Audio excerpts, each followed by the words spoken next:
বিশেষ করে আজকের এই সদকা নিয়ে বলার একটা উদ্দেশ্য হচ্ছে, যখন আপনি মুসলমান হিসেবে ক্ষুধার্ত অবস্থায় খাবার দিবেন, তখন আল্লাহ বলছেন আমি তাকে জান্নাতের ফল ভক্ষণ করাবো। সুবহানাল্লাহ। আন আবি সাঈদ রাদিয়াল্লাহু তাআলা আনহু قال قال رسول الله صلى الله عليه وسلم ايما مسلم كسى مسلما ثوبا على عرى كساه الله من خضر الجنة وايما مسلم اطعم مسلما على جوع اطعمه الله من ثمار الجنة। সুবহানাল্লাহ।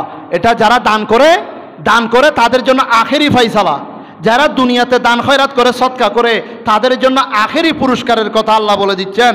বলছেন যে ব্যক্তি তার মুসলমান ভাই তার কোনো কাপড় চোপড় নাই, আইয়ুমা মুসলিমিন কাসা মুসলিমান সাওবান আলা উরান কাসাহুল্লাহু মিন খুদুরিল জান্নাহ, এমন মুসলমান ভাই তার কোনো কি নাই, পোশাক আদি নাই, কাপড় চোপড় নাই, তাকে যখন সে কাপড় দান করবে আল্লাহ তাকে জান্নাতের সবুজ কাপড় দান করবেন। সুবহানাল্লাহ।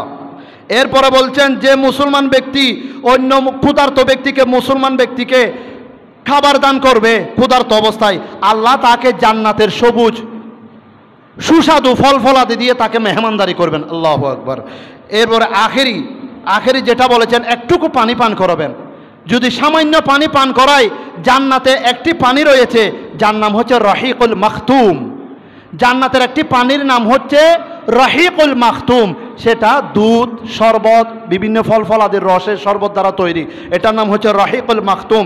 জান্নাতের এই প্রকার পানি দ্বারা ওই দুনিয়াতে যারা কষ্টে পড়েছেন, পানির পিপাসায় কাতরাতে আপনি গিয়ে পানি দান করেছেন, তাদেরকে ওই জান্নাতি পানি আল্লাহ দান করবেন। সুবহানাল্লাহ। সুতরাং আপনারা নিজেদের অবস্থান থেকে 1 টাকা হলে 1 টাকা যে কোনো মাধ্যমে সংগঠিত হয়ে ওই কুমিল্লা, ফেনী, নোয়াখালী, খাগড়াছড়ি, ফটিকছড়ি যেখানে বন্যা হয়েছে সেখানে সাহায্য সহযোগিতা পাঠানোর চেষ্টা করুন, সহযোগিতা করে পাশে থাকুন।